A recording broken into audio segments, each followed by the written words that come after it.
di IPU. The Honorable, the Head of the General Affairs Division of the Faculty of Forestry. The Honorable, Professor Gusti Hardiansyah. The Honorable, Team Leader of the Faculty of Forestry and Educational Staff of the Faculty of Forestry. The Honorable, Professor Inclusive Nature Management at Van Hollenstein University of Applied Science, Mr. Jan van de Ploeg. Senior Expert, Environmental Justice at International Union for Conservation of Nature, IUCN Netherlands, Mrs. Evelyn van der Broek, as well as all participating in this event and all distinguished guests whom we cannot mention individually. First of all, praise and gratitude to Allah Subhanahu wa Ta'ala, who has given us all the opportunity and health today. Entering the first agenda, the singing of the Indonesian national anthem, Indonesia Raya, followed by the Rimbawan March. Ladies and gentlemen, please stand.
Ladies and gentlemen, you may be seated.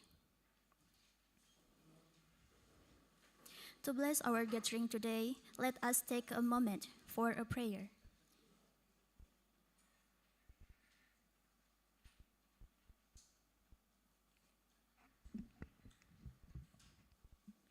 Bismillahirrahmanirrahim. Assalamualaikum warahmatullahi wabarakatuh. Blessed ladies and gentlemen, allow me to pray in an Islamic manner. For our brother and sister of other faiths, please adjust according to your belief. Let's pray solemnly and sincerely, hoping that our prayers will be answered by Allah, the God Almighty. Bismillahirrahmanirrahim. Alhamdulillahi rabbil alamin. Hamdan katsiran tayyiban mubarakan fih kama yuhibbu rabbuna wa yarda. Allahumma salli wa sallim wa barik ala nabiyyina Muhammad wa ala alihi wa sahbihi ajma'in. Allahumma nas'aluka rahmatan wa barakatan fi hadzal multaqa ad-dual wa an tuyassira lana subulat ta'awuni wat tanasuk. Ya Allah, kami panjatkan puji dan syukur atas segala nikmat-Mu yang tak terhingga. Kami mohon kepadamu, limpahkanlah rahmat dan keberkahan pada seluruh pihak yang terlibat dalam kegiatan ini, serta kelancaran dalam seluruh rangkaian sejak awal hingga akhir. Hindarkanlah kami dari segala mara bahaya. Allahumma yassir wa la tu'asir wa tamim bil khair. Allahumma wafiqna li fahmi asrari khalqik waj'al ilmana amalan nafi'an fi himayatis sawahili wal bihar walin naf'il ibadi wal bilad. Make all our collaboration is easy. Bless this cooperation and make our step parts of the effort to build sustainable forest management. Ya Allah, bless the smallholder forest communities and strengthen our spirits in forest conservation, agroforestry development, stainless bee cultivation, and the empowerment of women farmers throughout the country. Allahumma barik lana fi hadal mu'tamar wa ajirna minal sari wal fasad waj'al khaira wal barakah fi kulli amrin. Ya Allah, anugerahkan kepada kami ilmu yang bermanfaat, hasil riset yang membawa kemaslahatan dan kolaborasi yang mendatangkan kebaikan bagi umat manusia serta bumi yang kami jaga bersama. Make this event a field of charity, a means of spreading knowledge and strengthening the bonds of brotherhood between nations. Rabbana dhalamna anfusana wa ilam taghfir lana wa tarhamna lanakunanna minal khasirin. Rabbana taqabbal minna innaka antas samiul alim wa tub alaina innaka antat tawwabur rahim. Rabbana atina fid dunya hasanah wa fil akhirati hasanah wa qina azabannar. Allahumma shalli wa sallim ala nabiyyina Muhammad wa ala alihi wa sahbihi ajmain. Subhana rabbika rabbil izzati amma yasifun wa salamun alal mursalin walhamdulillahi rabbil alamin. Wassalamualaikum warahmatullahi wabarakatuh.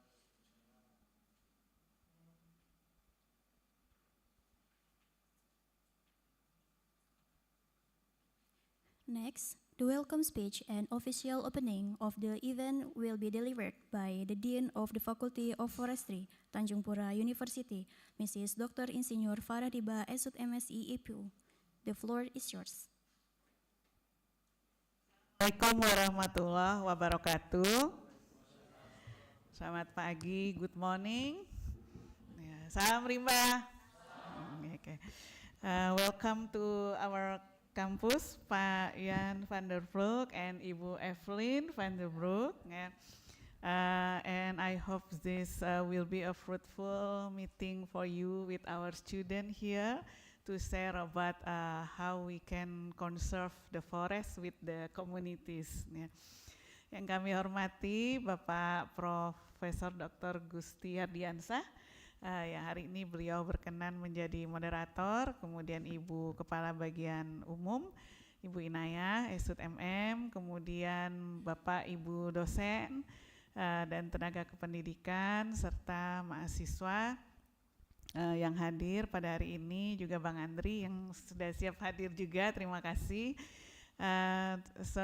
Pak Yan and Ibu Evelyn, this is our student on the 3rd year, and they also study about the forestry and on major on the conservation study, and I hope today that you can share your knowledge about how we can improve the community around the forest to become a part of the conservation of the forest program, and also how we can make our student here, when they graduate, they can be a person who empowering the community surround the forest. Jadi untuk mahasiswa semua, hari ini Pak Ian dan Ibu Evelyn akan memberikan materi tentang bagaimana kita memberdayakan masyarakat sekitar hutan untuk bersama-sama dalam program konservasi. Jadi tidak hanya hutan itu diambil manfaatnya, tapi tidak mensejahterakan masyarakat ya. Jadi nanti didengarkan dan mohon juga bertanya karena materinya akan sangat menarik, dan beliau berdua ini dari jauh ya, datang dari Belanda. Nah, siapa penggemar sepak bola Belanda ini?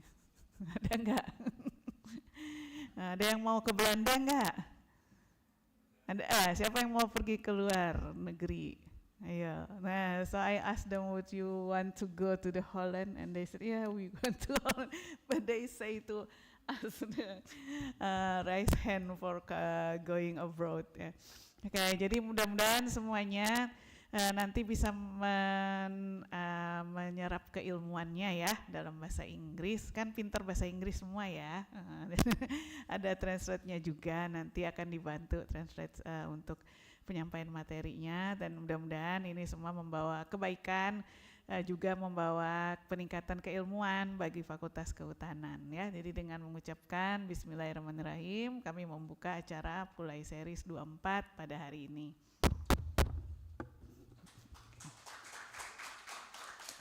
Wabillahi taufiq wal hidayah. Assalamualaikum warahmatullahi wabarakatuh. Selamat pagi, salam rimba.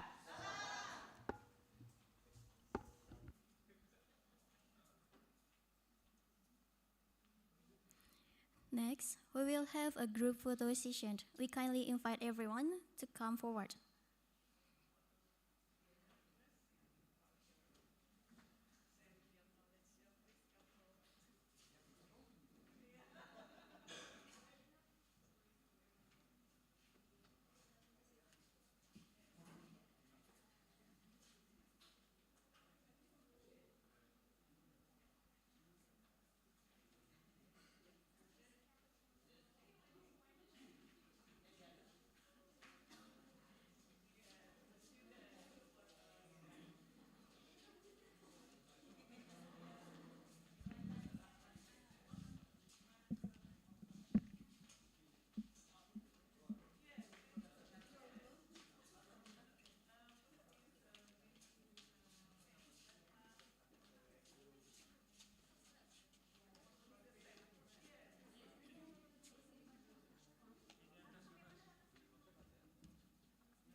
Next, we will have a presentation by Mr. Jan van der Ploeg and Mrs. Evelyn van der Broek. To moderate this session, we respectfully invite Professor Gusti Hardiansyah. The floor is yours.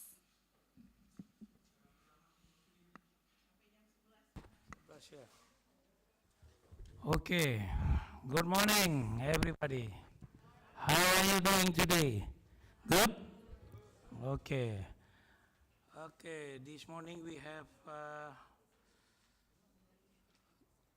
two speakers. This is international speakers. As Dekan said, we have Jan van der Ploeg, PhD, from Van Hollarsten of University of Applied Sciences. Ya.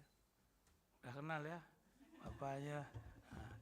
Second speaker will be Ibu Evelyn van den Broek. Nah, this is interesting. He's from National Committee of the Netherlands, IUCN. IUCN. Yeah. It's happy for me today, great pleasure to moderate this Pulai series 24.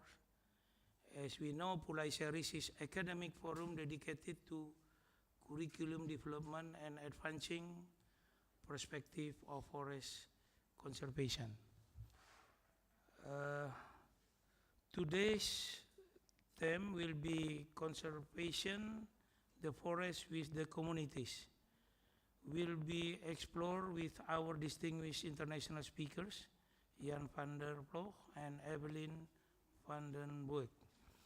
For these two speakers, I just would like to kind of soft remind. This is Friday, so we will end this at 11 o'clock. So we have kind of 1 hour and 15 minutes. And I hope, Pak Jan, how long will be you speak? Yeah, no, more than that, I think. Yeah, it's okay for like 10 to 15 minutes for each, for Jan and Evelyn, yeah? Okay, great. Now, time is yours. Okay, of course. Yeah.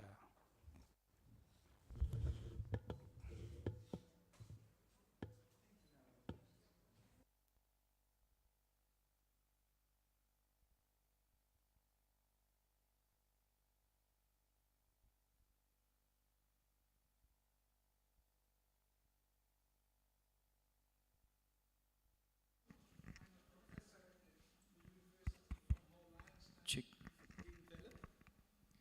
That's better? Yes? Oh, okay, yeah, especially for the people at the back. Your dean has asked me to give a presentation on this title, Community-Based Resource Management, Why Conservation Works Better When People Are Included. And that's a very interesting question, and I'm very happy to talk to you today about that specific question. I am professor at Van Hollarsten, and my chair is called Inclusive Conservation. And in my department, we work on community-based conservation. So I understand that you are all third-year students who are running a course on conservation. So I think some of the things that I will be talking about are relevant for you. Feel free to interrupt me if I am not clear, if you don't understand what I'm saying. I will speak a little bit slowly, but you have to forgive me, my Indonesian is very bad. So I will speak in English. Yeah? But if things are not clear, please raise your hand, ask a question that makes it much more interactive and much more fun also for me. Yeah? So, why does conservation work better when communities are included? Very interesting question. In 2005, I conducted fieldwork in East Kalimantan, near Balikpapan, and some of the pictures that I will show you are taken from that particular area, Gunung Lumut. So all the pictures are taken by me, but it's 20 years ago. A lot of things have changed, of course. And I will talk today about Kalimantan. My personal experience is mainly in the Philippines. I worked for 15 years in the Philippines on social forestry, and afterwards I also worked in the Solomon Islands, part of Melanesia, on community-based fisheries management. So a lot of my experience is outside of Indonesia, but some of the lessons I think are still relevant for your country. Yeah? But today we will focus mainly on Kalimantan. Of course, you are a university here in Kalimantan. I'm sure you know this picture, and it shows clearly why Borneo is an international conservation priority. There's a lot of biodiversity, high rates of endemism, a lot of different species, and a high level of threat, particularly related to deforestation. You are all foresters. I'm sure you know about this clearly. And if we talk about deforestation, we often talk about forest as commons. And this is a very important term if you talk about community-based forestry management and social forestry. The word common is a technical term, and it is widely used in the academic literature. Now, I have a question for you students. What is a common? Can you explain that to me? Yes, please. General, yes, in English. But what does common mean in terms of the concept in forestry? The word common. Why am I using this word? And why do I say forests are commons? Have you ever encountered this term? No? Okay. Commons are areas that are communally owned and used. And some areas that are, or resources that are not owned. So think for example about forests, which are the property of many people, or think about water, which is running, or think about the climate, which is owned by everybody on the planet. Yeah?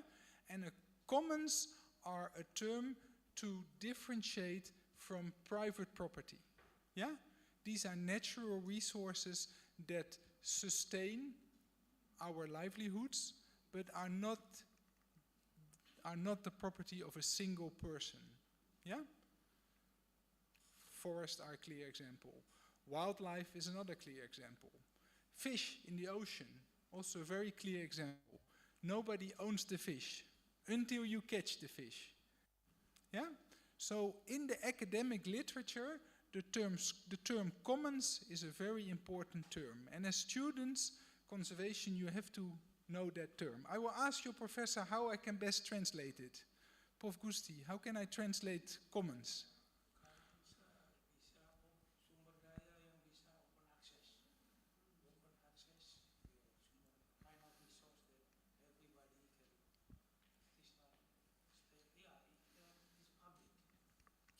Public resources. And Prof. Gusti says something very interesting, and that is the term, let me go to the next slide. He uses the term open access. And now I get a little bit theoretical. Yeah? So I will start explaining something theoretically, and afterwards I will make it more fun. So no worries. Yeah? Just try to stay with me for 5 minutes. Yeah? This man is an American guy, Garrett Hardin. He was a professor in the US, and he wrote a thesis on the tragedy of the commons. And what Mr. Hardin said was that if resources are commons, people will overutilize them. People will exploit them. Yeah? If resources are open access, everyone will try to maximize their take. If the forest is not owned by people, they will get as many timber out as possible, because otherwise somebody else takes the timber. So this American, Garrett Hardin, he said, the problem with natural resource management, the problem with conservatie, is that our resources are common property. And he said, the solution is we have to make it private property or we have to make it government property. Because if the resources are open access, there will be a tragedy. It will disappear. Are you with me? Yeah? He published his thesis in 1968, a very famous thesis, Tragedy of the Commons, remind that one. And this thesis has become very influential in conservation thinking. You need to privatize resources or you need to make it government property. That was the thesis of Mr. Hardin from the US. But that is only part of the story. There is another story, a very important other story to tell. This is another scholar, a very famous scholar. She won a Nobel Prize for Economics. Do you know her name? She is one of the most influential social science scholars. She's dead by now. And she said, Mr. Hardin, he was wrong. It's not the whole story. She said there are many examples where resources are owned communally, commons, but are managed properly, are managed sustainably. So it's not that it should be the government who can manage it only, or it should be private property, but Elinor Ostrom said there is a third way. And in history, there are many examples of communities managing their resources in a sustainable way. And she said there is another option, common property theory. And she said, actually, the government in many countries and in many times is doing a very bad job in managing resources. If your government is far away in a capital city, they don't care what happens in your forest. It's the people who live there who have a direct stake in the management of the forest. Yeah? So you should not make the forest or the wildlife or the water the property of the government. You should give it to the people who depend on it. So a very different approach, very different thinking than Mr. Hardin. Very interesting, no? Maybe also men against women, I don't know. Interesting thinking. So, Kalimantan is a very interesting example of this thinking, because in your island, in your country, there used to be a lot of communal ownership. Communities in Kalimantan have managed their forests for generations. This is a clear example of shifting cultivation, ladang, in Mului village in East Kalimantan. And this forest is owned by the people, traditionally. Yeah, it's a Daya community, so they owned the forest. And they did so for many, many years.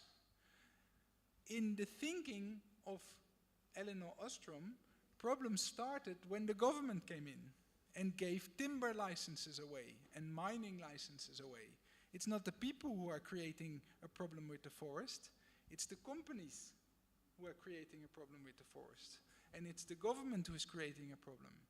So a very different way of thinking. Quite interesting, I think. So if you talk about common property, there are three things that are very important about this way of thinking. First of all, it is people who own the resources. Common property, traditionally. Second is that people who live in villages, who live in the forest, they tend to have a lot of knowledge. Not technical knowledge, not scientific knowledge, but local ecological knowledge, simply because they are every day in the forest. They know everything about this forest. Yeah?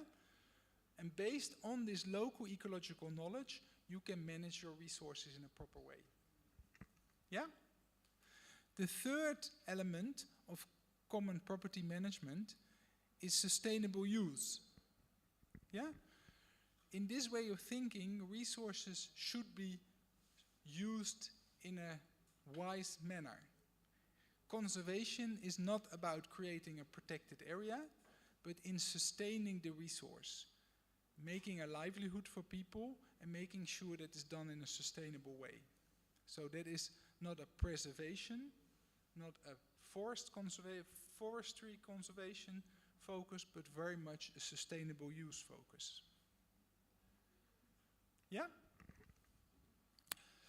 Okay.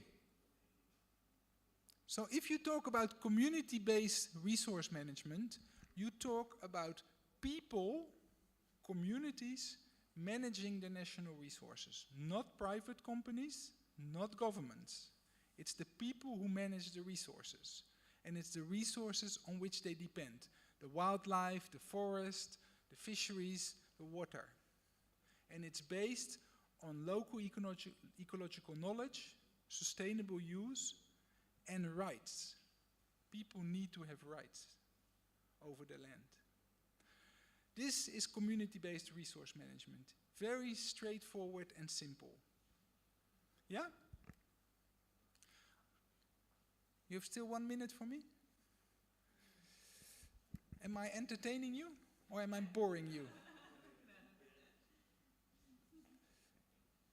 So community-based resource management is a principle, and it's happening all around the world. Yeah? And your people have done it for many years, for many generations, since time immemorial. You also have government initiatives that try to support community-based management, community-based resource management. The social forestry program of the Indonesian government is an example. It is a way to formalize community-based resource management. But this is a government program. Yeah? So you have community-based resource management is what people do. Social forestry program is the way that the government tries to formalize that.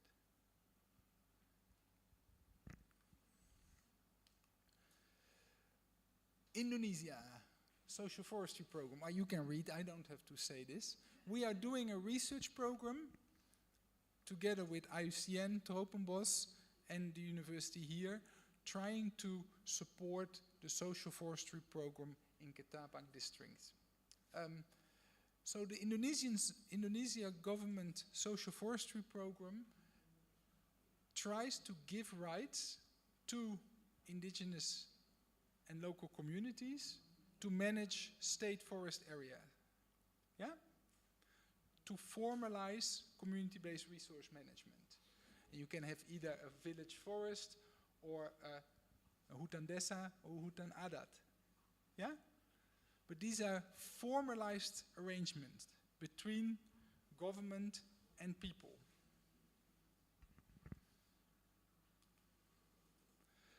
This is just a map to show you where the social forests are, social forestry areas are in Indonesia.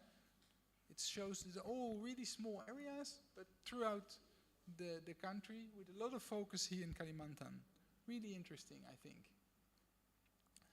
And the whole idea of social forestry is to recognize the customary practices. So it's about formalization. And it's important that you think about this, no? The tradition of communities in Kalimantan to manage their resources goes back way before the colonial days. It was the colonial powers, the Dutch, people from my country, who said that the forest belongs to the government. It was not like that. And what the Indonesian state now tries to do is to bring back, give back rights to the forest, back to the communities. Quite an interesting program. It's also about poverty alleviation. because a lot of people in the forest are poor, and about protecting the environment. Yeah? But I'm sure your professor will tell you everything about social forestry. I will skip this. Do I still have some time, or am I boring people? We still have time? Yeah? This was the difficult part. Yeah? What do you have to remember? Make it easy, yeah? What do you have to remember? Garrett Hardin, Tragedy of the Commons. Yeah? Okay. Afterwards I will give you an exam question. Yeah? The exam question is, what is a commons? Yeah? You have to be able to explain this after my lecture. Yeah? Okay. Yeah. Please. Yes, please. I like that.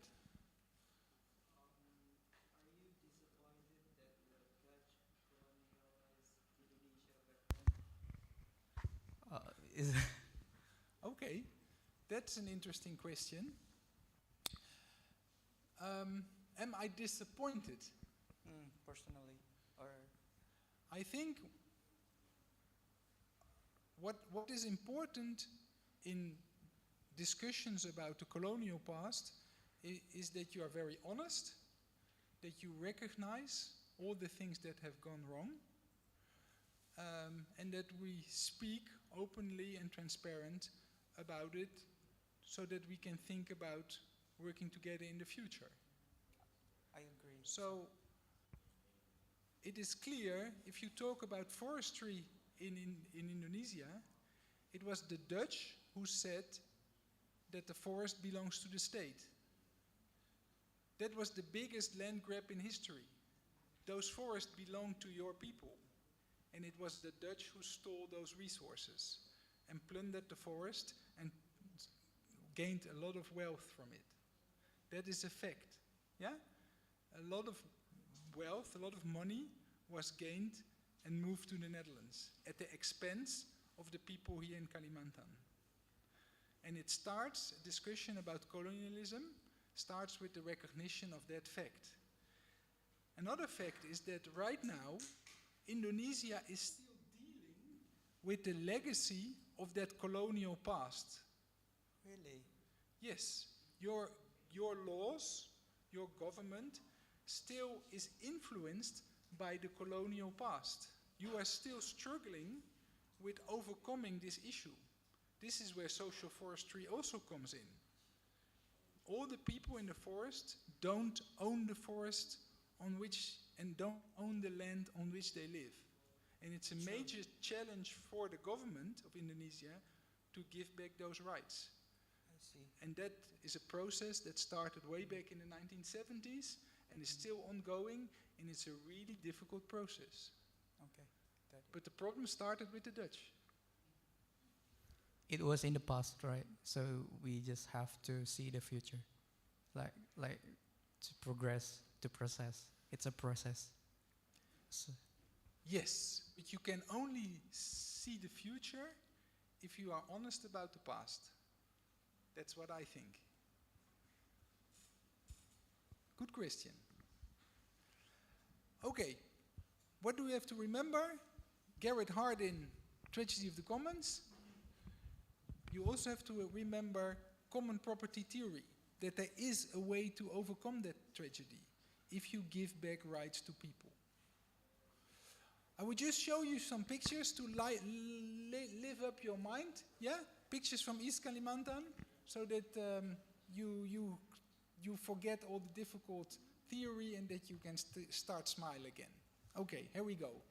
I'm talking about this area, Gunung Lumut Protection Forest. Balikpapan is somewhere here, managed by the government, but a very clear example of the forest of your province. So shifting cultivation used to be the most important form of land use. A clear example of communal activities on common land. Yeah? This is the commons. But it's not, right now, it's not the only problem in the forest. You also have commercial logging, you have small-scale logging, you have oil palm plantations, You have gold panning, as in many areas in Kalimantan, very big problem. And of course, you have many more people coming, transmigrasi, who are changing the old ways. As like in many areas in Kalimantan, non-timber forest products are a very important source of income, but also of food for the community in Gunung Lumut. So what do we have here? Orchid, very good. What do we have here?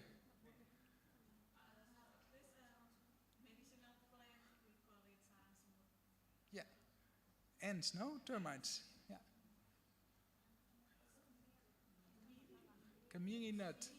Very good.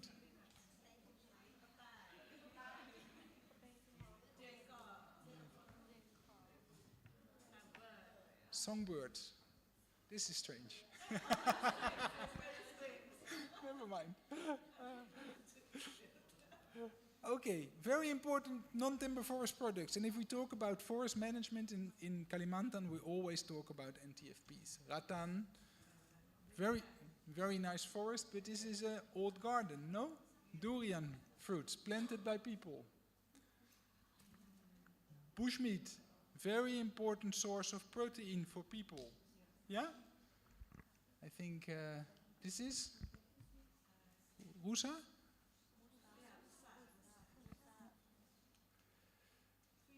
Fish. If you talk about non-timber forest products, people always forget the fish. But fish is a very important source of protein for people. Bird's nest, swiftlet nests, and gaharu. And of course, really important in your forest, forest honey. How do you call it? Madu? Great. So I will end just with some nice slides about the honey, high in the treetops, you know. And this is how people extracted the honey in a very traditional way. Making a stair, climbing maybe 30 meters up. I was very afraid. I'm too heavy for this.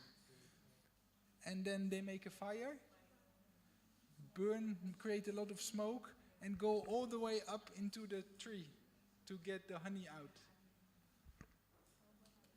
And then they get the honey.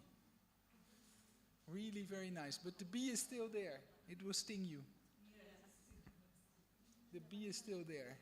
And in the end, you can eat the honey. Very nice. Okay. So, last slides, just to give you an idea also what you can do as a student.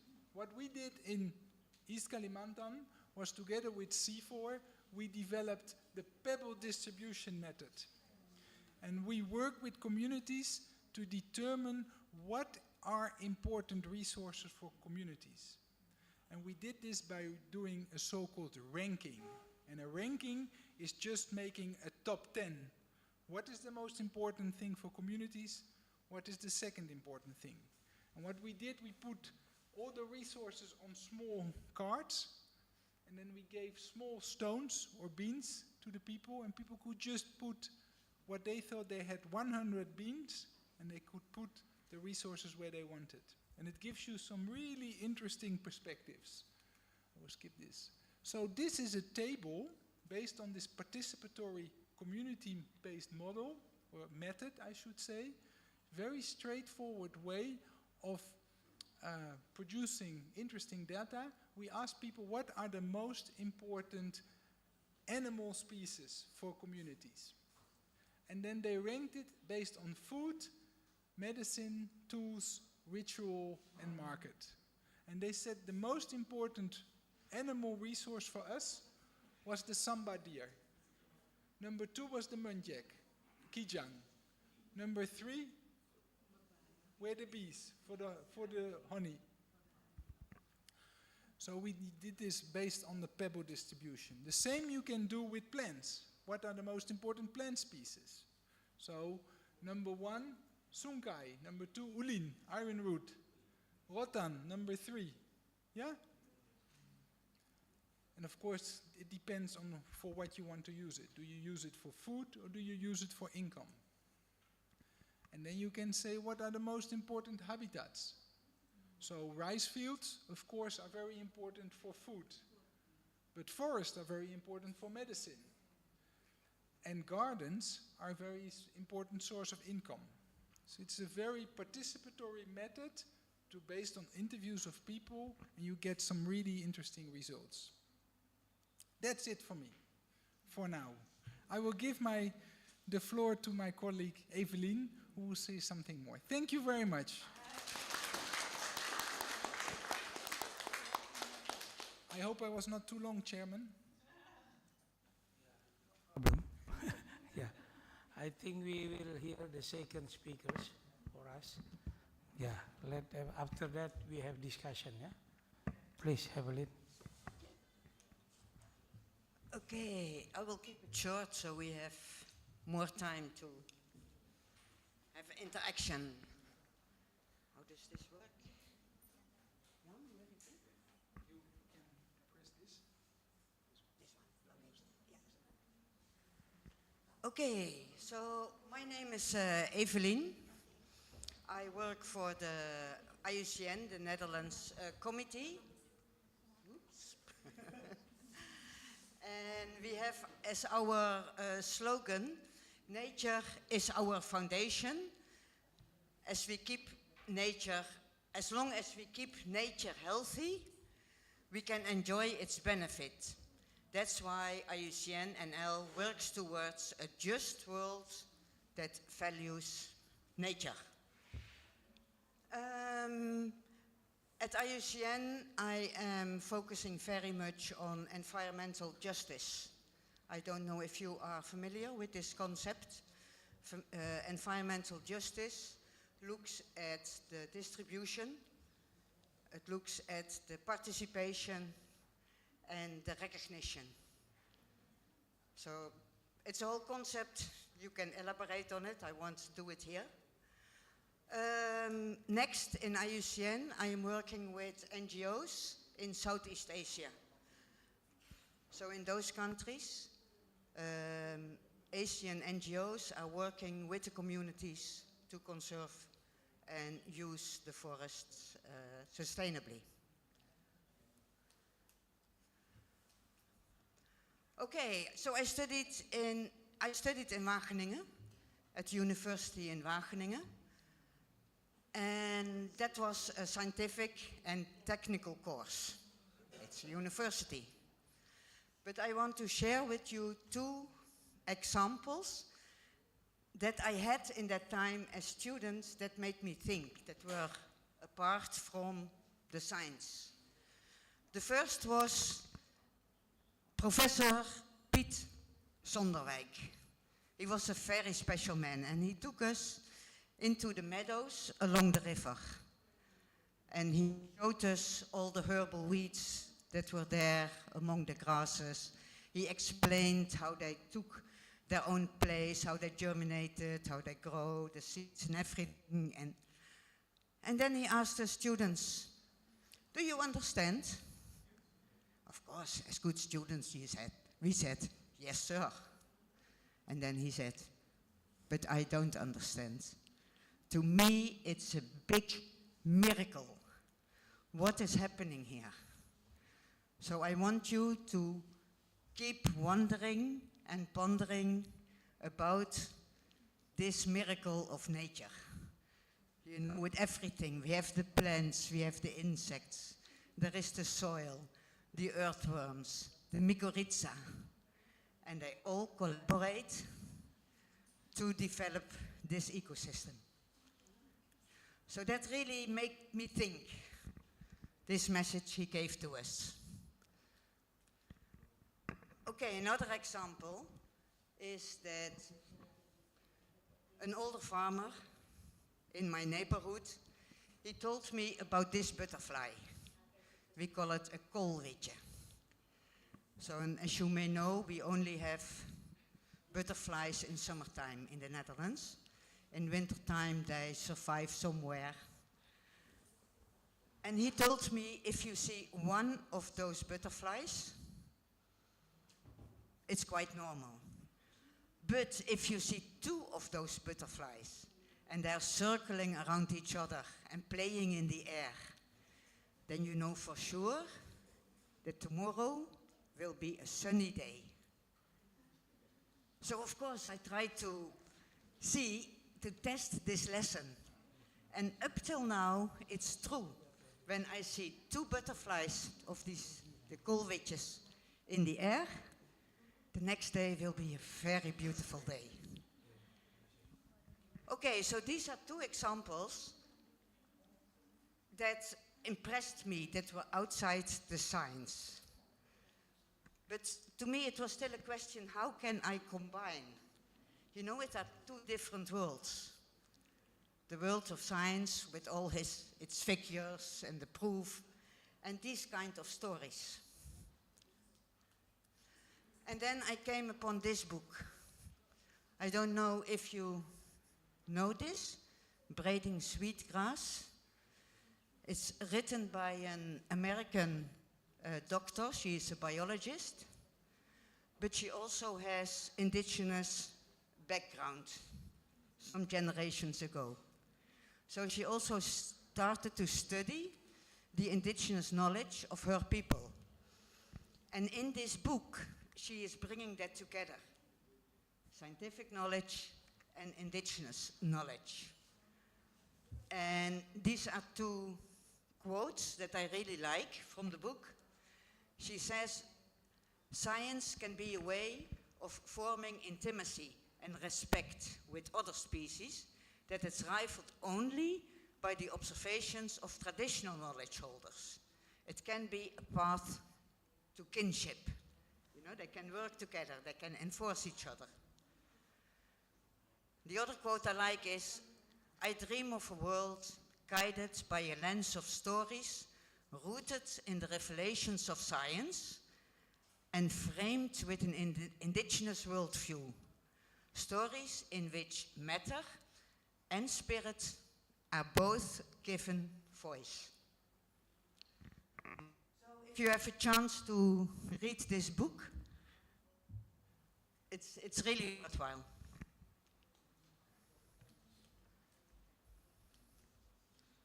This one.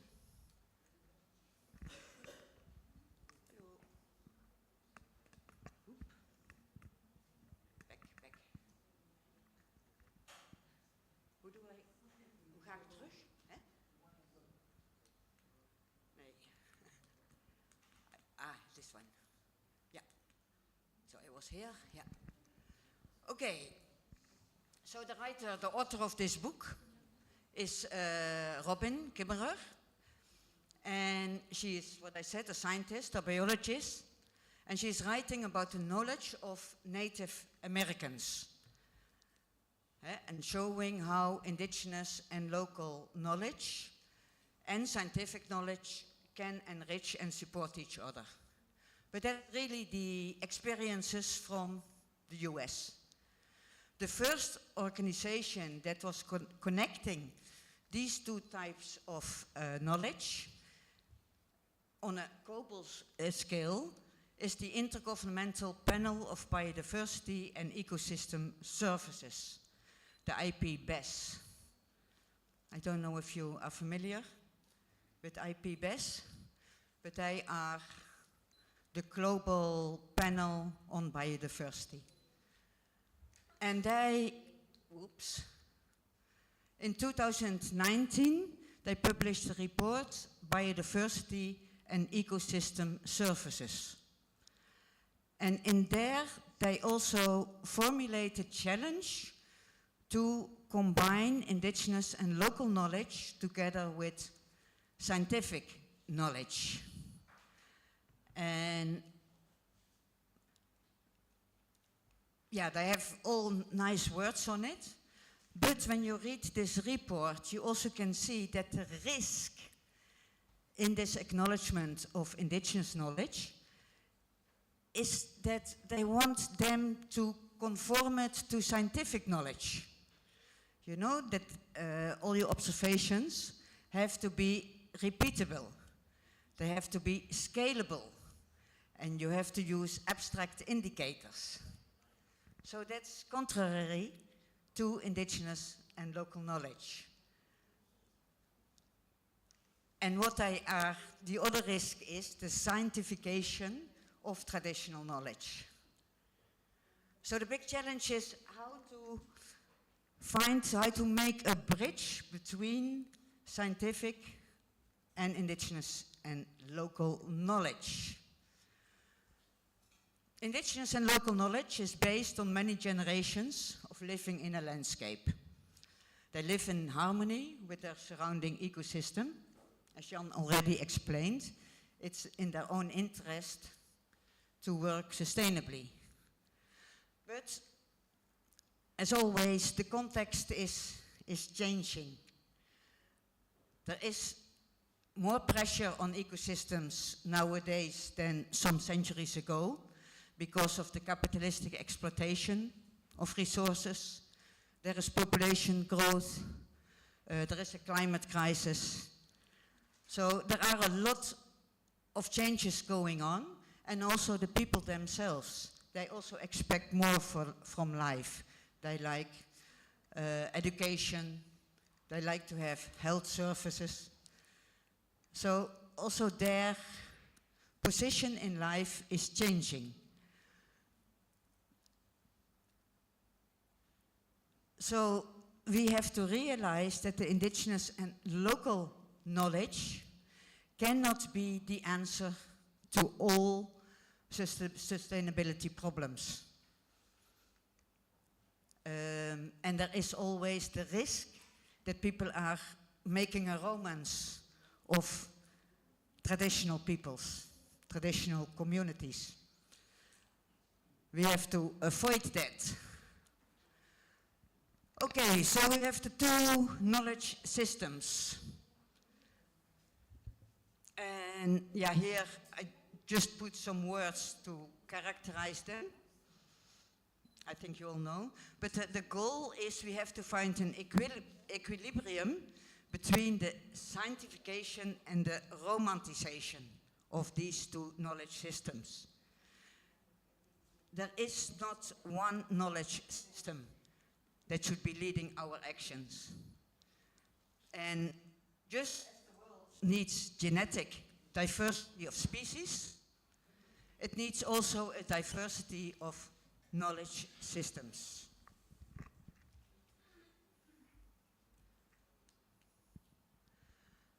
Okay, another perspective again. We can distinguish three values of nature.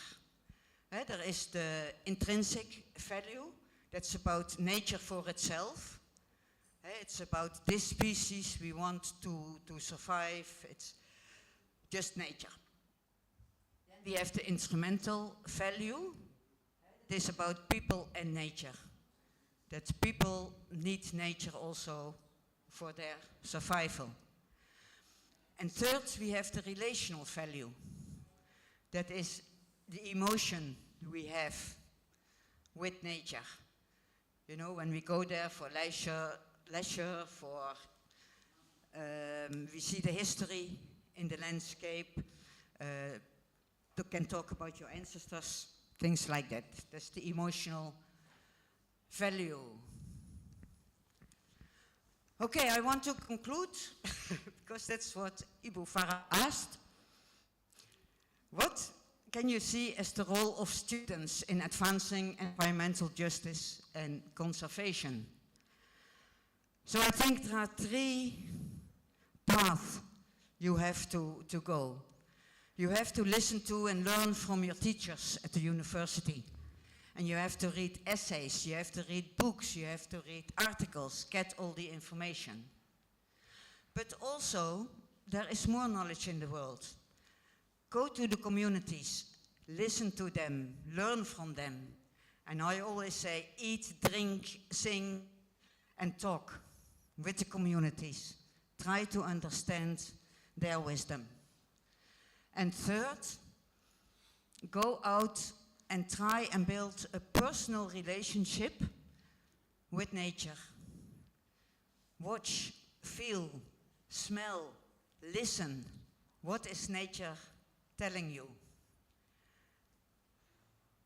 And that brings us back to the relational value of nature, the third value. And I think the relational value is the basis for conservation of forests, because that comes from within. When you really have the connection with nature, you also feel you should protect it.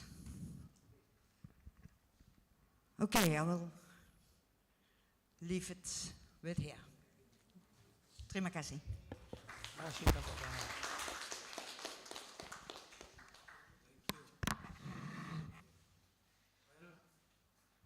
Masih semangat ya? Kalau saya sebut selamat pagi, nanti kamu jawab pagi, pagi, pagi. Selamat pagi.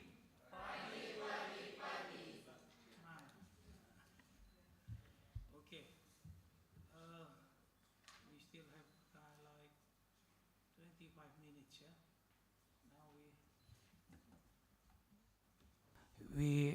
yeah, we open for discussion, but before we go there, I would like to kind of take away messages, yeah, from the first speakers. We can take a note that Borneo is a global conservation priority due to its exceptional biodiversity, high endemism, and significant threat, especially from deforestation. Yeah? Second, he invited us to use the commons, yeah? Lands, forests, wildlife, fisheries, and share resources and governance determine whether they are sustained or depleted. Professor Jan also contrasted the influential tragedy of the commons. Nah, kan? Gerard Harding tadi ya. Argument where open access can drive overuse with the common property perspective, which shows that many communities can manage resources sustainably when strong local rules and institutions exist. Third, the core of community-based resource management is about right, like local ecological knowledge and sustainable use, moving beyond simple protection toward fair, place-based governance that align conservation goals with community livelihood. I think the point for siapa?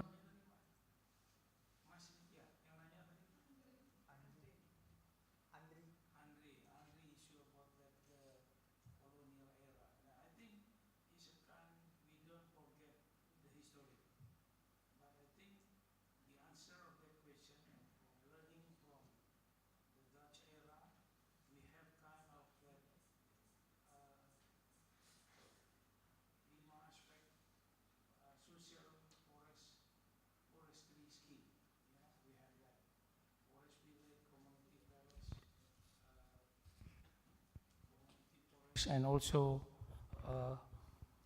we have a customary scheme. I think because of we learn from the history, the policy of the government, especially during the Djokovic era, 10 years ago, we have prestation, promotion, especially to the prosperity of the people in the forest and surrounding the forest. And from the second speaker, we highlighted three values of nature: intrinsic value, nature for itself; instrumental value, the emotional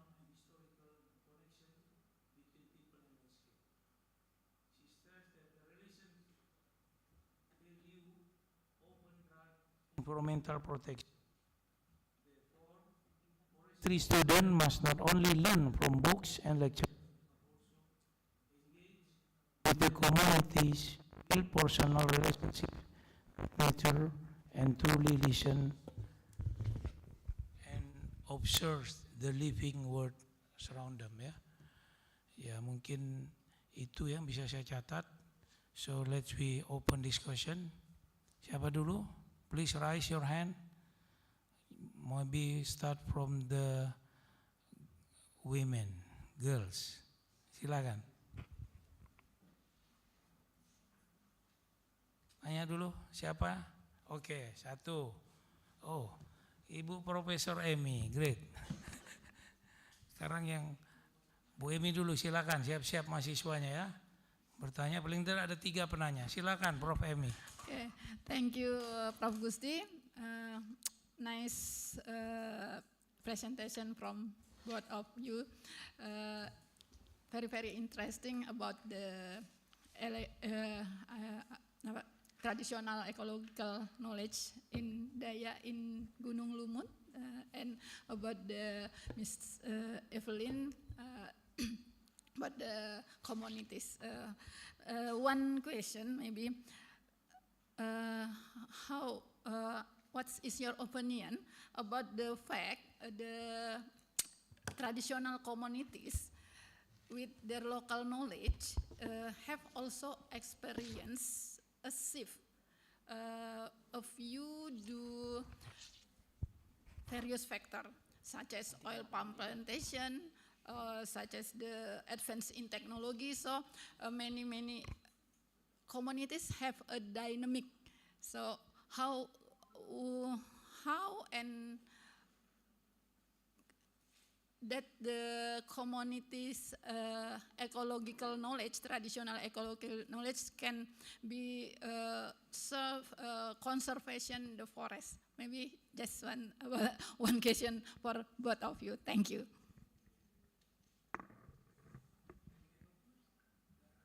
Maybe answer from Evelyn first, and then from Jan. Yeah, I think there is not one straight answer how, because all knowledge, also traditional knowledge, it's very dependent on the context, and the context is the ecosystem, but also the context in time. You know what I said, also the context is changing, because people have other expectations from life, people from outside are coming in. And so this is really the challenge. How can we use the old knowledge combined with the changing context and combined with scientific knowledge? How can we use it together to find the right path forward to conserve our forest? And it's really, we have to search, we have to seek, and how to combine them. And that's, I know that it's not a scientific way of working, because often it's not one global answer, because it's very depends on the local context. What is the right way to go forward? In terms of technology, yeah. Yeah, it's, yeah. Yeah, they have techniques that are right for their place, like the ladang, you know. It can be very beneficial for the ecosystem to have this burning. When you have controlled burning, it will give species the chance to revive and to make the forest more diverse. So that's a technique that's used by indigenous peoples that's very valuable, and we can learn from that. Yeah, this.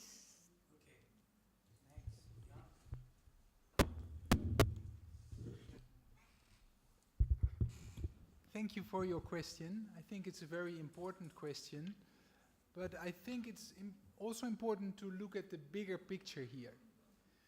Scientists and government have always ignored people in the forest.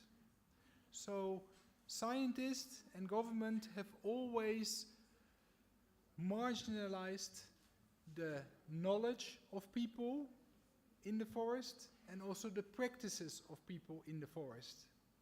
So this of course started in the colonial days, where land and resources were appropriated, stolen from people. Their livelihoods were not recognized. Their rights were not recognized. And that process of marginalization still continues up to this day, where extractive industries really threaten the lives of people, but also the environment, the biodiversity, and also the global climate. I think the examples of the floods in Sumatra last December are a very, very clear example of what is still unfortunately happening here in Indonesia, but also in many other places, like the Philippines, but of course also in Europe as well. So this is not so much a scientific issue about emphasizing that there is change in communities. Of course there is change, but this is about recognizing the rights of people in the forest and giving people in the forest a voice, giving people back what is rightfully theirs, and recognizing their contribution to environmental management and also the development of the country. So this is much more an issue about rights and the repair of historically injustices than it is a scientific debate about how things are changing, in my opinion. Okay. I think what Jan and also Evelyn said here, there is a connection that we need to consider all aspects, but we do not leave the indigenous knowledge live alone. I think it is dynamic. Yeah? Next, from the student, please.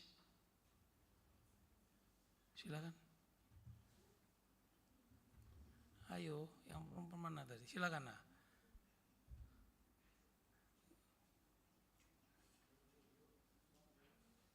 Itu, lagi, yang lagi, mas lagi. Silakan.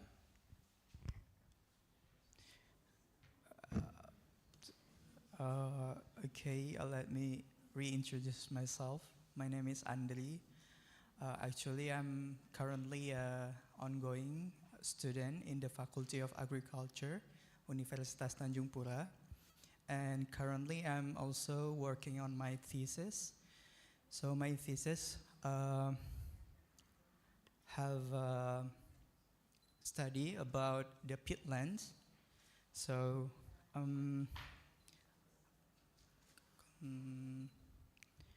I actually currently reading a book by IUCN also.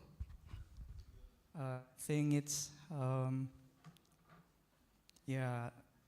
the title is Guidelines for Integrated Planning and Management of Tropical Lowland Peatlands, and I'm still learning and don't really understand about the importance of peatlands for the world or for the community. So maybe you can give me some insights about that. Thank you.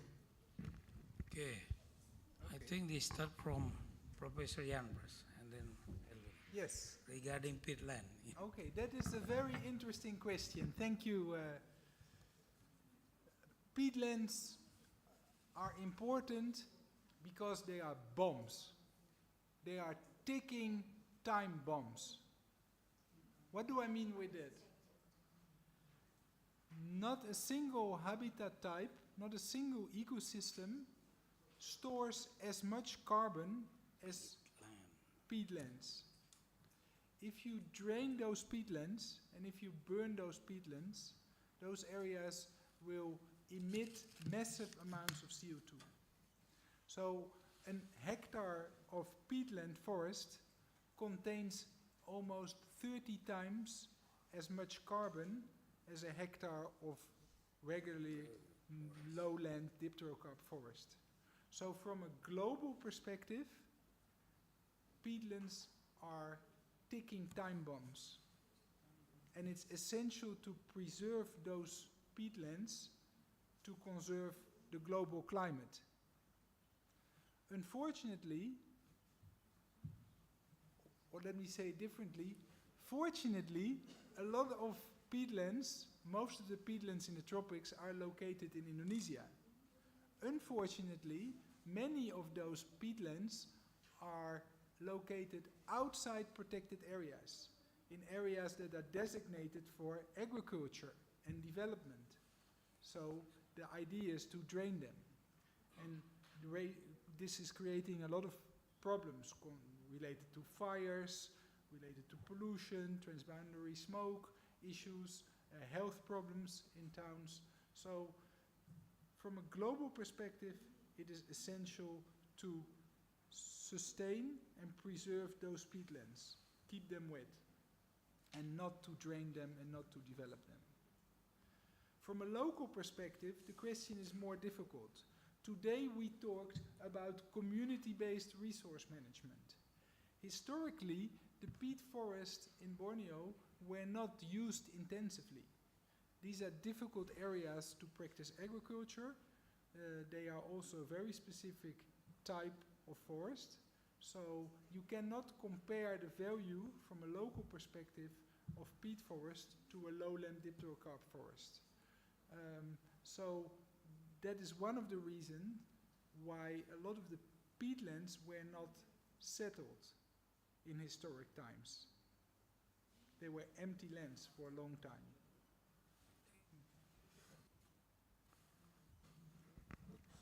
Okay, that's dear hold. That is according to Professor Yan. Now we listen the answer from Evelyn, please. Yeah, there is not much I can add after what Jan already said. Maybe only one other thing is also peatlands have their own biodiversity. There are species there that are not living in other ecosystems. And that's one of the wonders of the world. We don't fully understand the importance of this biodiversity, but also I think biodiversity in peatlands is important for the world, is important for all of us. So we should try and conserve them, not only for the carbon stored in it, but also for all the species that depend on the peatlands. Okay, I think for your information, Andrea, and also for the professor and our two speakers here, for West Kalimantan, the area of our province is around like 40 million hectares of land. And there is 4 million hectares of seascape. And for your information, West Kalimantan, we have a document, we call it Folu Netsing, Forest and Other Land Use Netsing for 2030. And Bu Paradima and I also become the expert in making the books, yeah, and it is using by the provincial government. So in peatlands, out of that 40 million, we have kind of 2.6 million hectares of peatland. And of course, in terms of the national policy, we used to have BRGM, Restoration and Peatland Management Office, but now during Prabowo, that institution already involved to environment minister and also forestry minister. And not only peatland, but also the mineral soils, including the seascape, we call RO1, RO15, which mean restoration. RO mean rencana operational plan 1 operational plan 2, 3, and etc. till 15, and RO1 mean operational plan for management in mineral soil. For peatland, RO2, yeah, and if there is a community forest, we put it in RO12, and in every operational plan, we have a kind of document. So, like suppose there is one forest village now, the forest village community should know their landscape, whether it how consists the peatland, how much area consists of mineral or sea or river or now from that delineation we can make a plan. And we don't want what Professor Yan said. We know peatland need to be taken care because the store of carbon sink there like 10 times to 50 times compared to deep pterocarp forest in highland. So we have that plan. That's why now during some, hot season, kemarau season, well, we need to take care of this peatland. Otherwise, can be cause of fires. And we also integrate all the technology, to check the hotspot, especially from the peatland. Yeah, we as the Malay people compared to the Dayak people or also other ethnical in Indonesia, we don't want to live in the peatland area actually. Right, what you said, it is hard to manage. But now because of technology, we need to conserve it and we can get the benefit. Yeah, we can restore carbon. And for your information, these two speakers, West Kalimantan already get a green climate fund for like almost 59 million euros to manage not only for our peatland, but also our mineral soil. Because from that peatland, according to the books that we are already made, we call it forest reference emission level. We already make, because the data from 1990 to 2020, we have the baseline, because this peatland can emitted, if we cannot take care, like almost 30 ton carbon dioxide. It's a big. That's why from this initiative with Green Climate Fund, we have managed this area involving the community customary people also.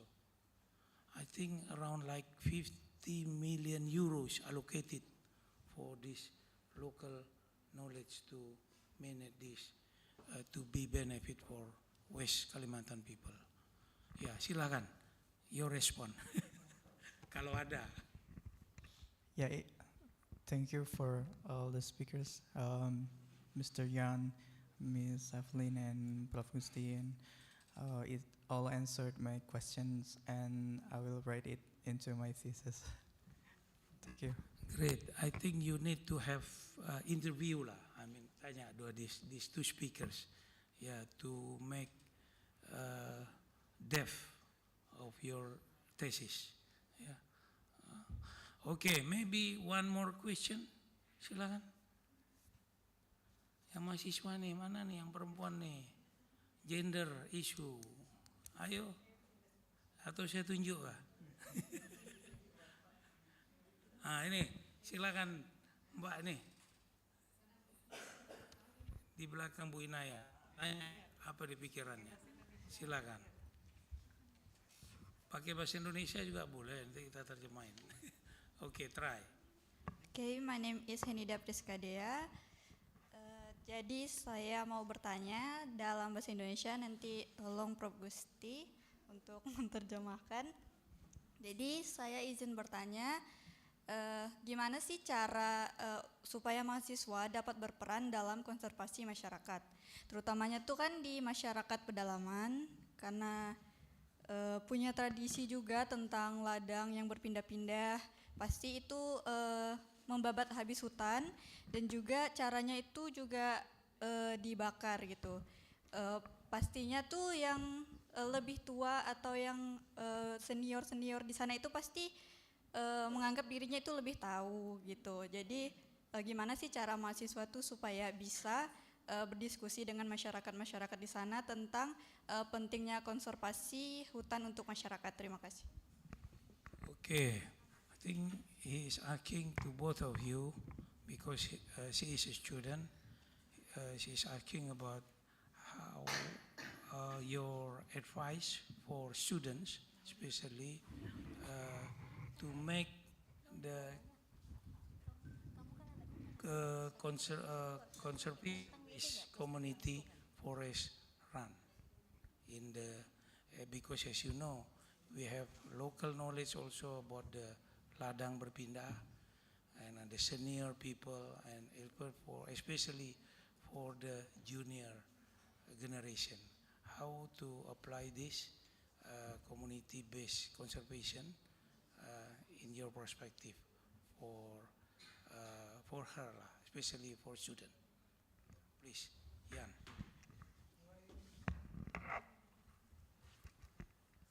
Yeah, I think that is a very good question. Thank you for raising that.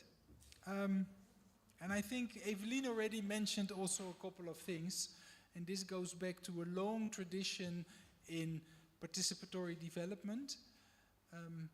As a student, the number one thing you should do, in my opinion at least, is to sit down with people and listen and let people tell their stories.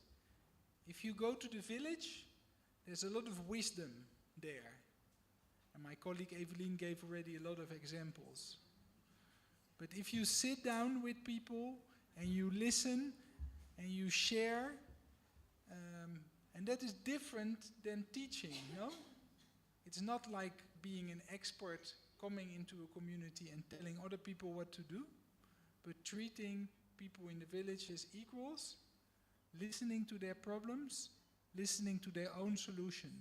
That is what we call participatory development. And I think as a young generation, you can make a very big difference there. By gaining experience, really understanding what is happening. Evelien, you want to add to that? Good, nice question.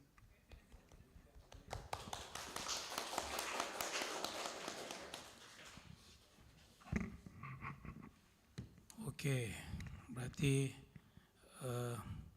that's all our session, yeah?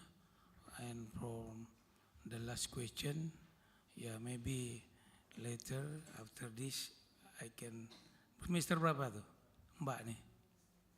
Udah riset kah? Udah penelitian? Udah ujian belum? Tentang apa penelitiannya? Tentang identifikasi jenis mangrove dan karakteristik habitatnya. Okay, I'm asking about her research regarding mangrove and habitat in the coastal area. But ada lagi? Of course. Yeah, please, yeah, please. Tolong disampaikan. This Dr. Sari from. Okay, thank you for the opportunity. Thank you for the presentation. My name is Sari, and I'm a lecturer here, but my basic is technology. And I'm so curious, so that I want to ask something. We know that globalization changed everything, include the mindset of the young people. And based on your experience, does the globalization also change the mindset of the young people about the knowledge, the indigenous knowledge? Because in my opinion, maybe some of the young people think that the local knowledge or indigenous knowledge is already, how to say, it's not modern again. And based on your experience, does the globalization change it? Maybe because my basic is not in this area, so I just want to know your experience, how the mindset of the young people in the area of the forest about the globalization and their change about their parents' knowledge about the forest and everything in the forest. Thank you. I think they start from Evelyn, yeah? Okay. Yeah. Thanks for your question. And this is indeed another challenge, how to reach out to the young generation in the countryside. But when you talk about globalization, it's not only about all the consumer goods and the way of thinking. Globalization is also like the book I showed. You know, now we have access to a book with experiences from an indigenous perspective in the United States. Globalization is also international right. We have the UN Declaration on the Rights of Indigenous Peoples. And this kind of globalization can strengthen the young people, the younger generation, to be inspired, to keep their culture alive. Yes, it. So globalization maybe can strengthen it. Maybe can strengthen the indigenous knowledge. Yes. Oh. So the other part of globalization, like the knowledge and international conventions and regulations. Okay. And if I can add to that, I did field work in Kalimantan in 2005. And of course there are many changes, as it always has changed over the past 300, 400 years. But what makes me feel very optimistic is that I see a lot of young people studying forestry, and I see a committed faculty who provides internship opportunities to study forestry in the field. And I think that if you look at what is happening in Indonesia and see so many young people who are concerned about the environment, who want to make a difference, who want to develop the country, I am definitely not pessimistic. I see a country full of hope. And I think your faculty is a very good example of that.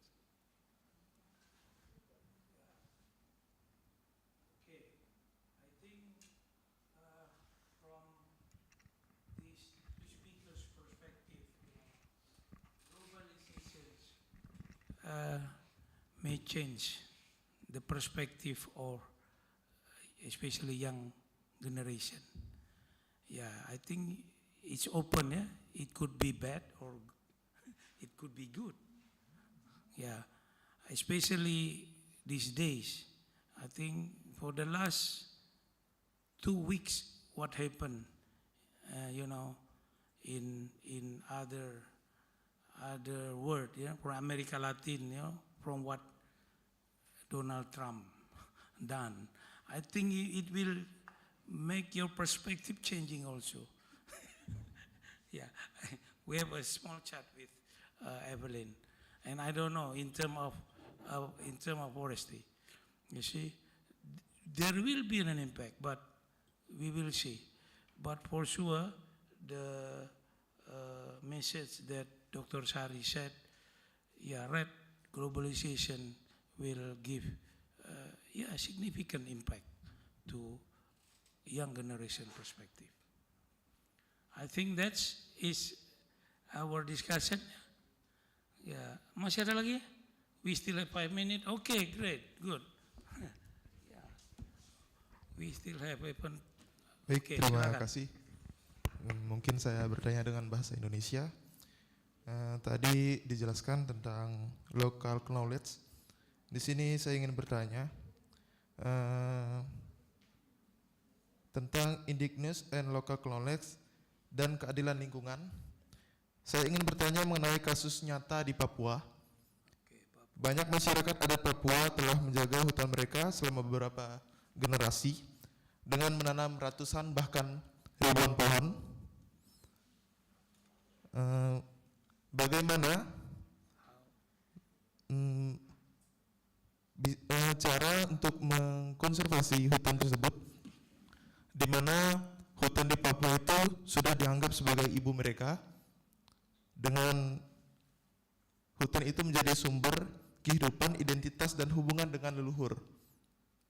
Namun, hutan-hutan tersebut sering diambil dan dialihfungsikan menjadi area pertambangan dan perkebunan sawit. Jadi bagaimana pendekatan konservasi dan tata kelola lingkungan dapat meningkatkan kesadaran pemerintah, perusahaan, dan masyarakat untuk menghormati pengetahuan masyarakat adat serta nilai relasional alam, bukan hanya melihat hutan dari nilai ekonomi semata. Terima kasih. Siapa namanya? Ricky, Pak. Vincentius Ricky. Vincent, ya? Ya. Ya. Vincent bring a case and take us to Papua. Papua New Guinea, Papua, Irian Jaya. He's asking about, we know that Papua have indigenous and local knowledge. From many generation, older generation, they also do rehabilitation, plant trees. But now in terms of the policy of, mention it, Mr. Prabowo, now there will be sawit there will be mines, yeah. In terms of what we are talking about, the conservation, the forest with communities, what is your perspective?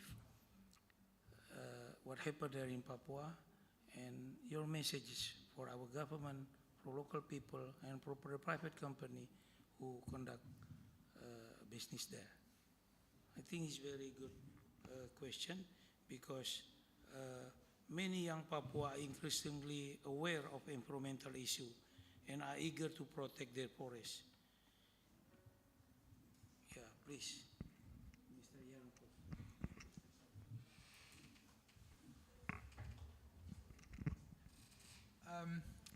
That is a very interesting question, Vincent. I will keep quiet now because my colleague Evelyn has a long-term relation with Papua, and she can tell much more about this from a personal perspective. So I will give the floor to Evelyn.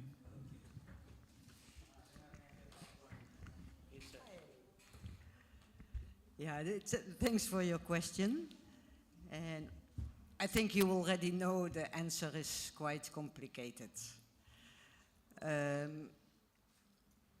What's at stake in Papua is not only nature, the forests, the whole biodiversity. What's at stake is also the culture of a people. And in fact, what's happening in Papua is a colonial approach of governance.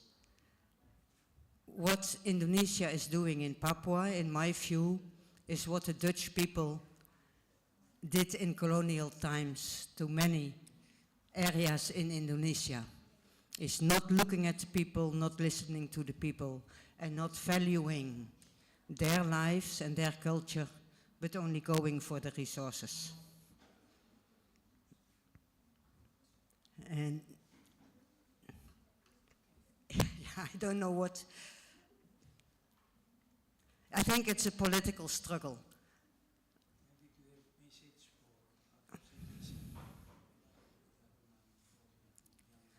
Yeah. Now, I think it's the message is the same as for all valuable ecosystems in the world. We should try to conserve them, because we need it as a world, all these important ecosystems, the biodiversity hotspots.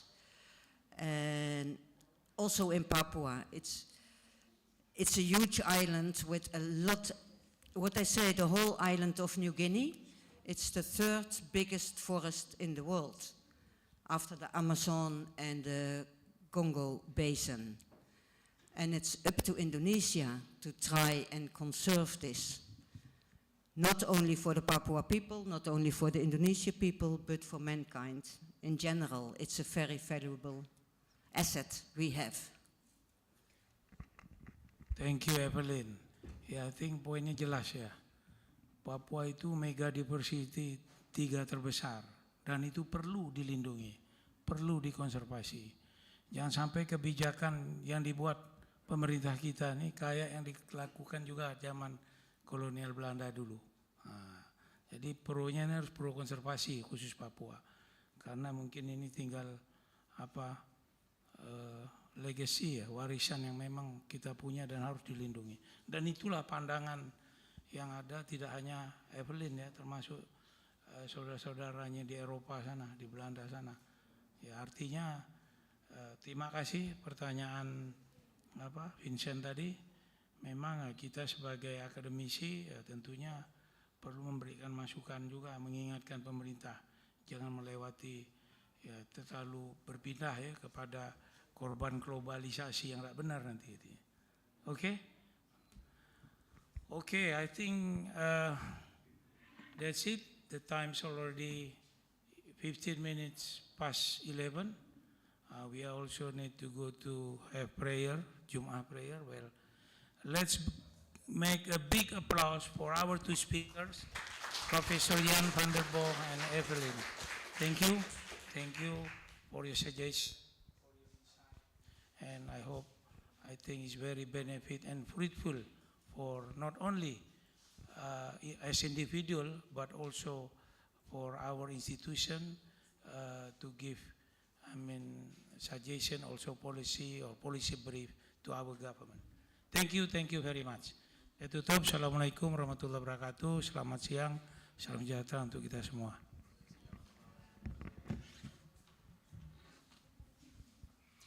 We would like to thank Mr. Jan van der Boog and Mrs. Evelyn van der Boog for their presentation, and Prof. Gusti Hardiansyah as the moderator of this session. Next, we will have giving souvenirs from the Faculty of Forestry, Tanjung Pura University, to Mrs. Faradiba, Mr. Jan van der Boog, Mrs. Evelyn van der Boog, and Professor Gusti Hardiansyah are invited to come forward.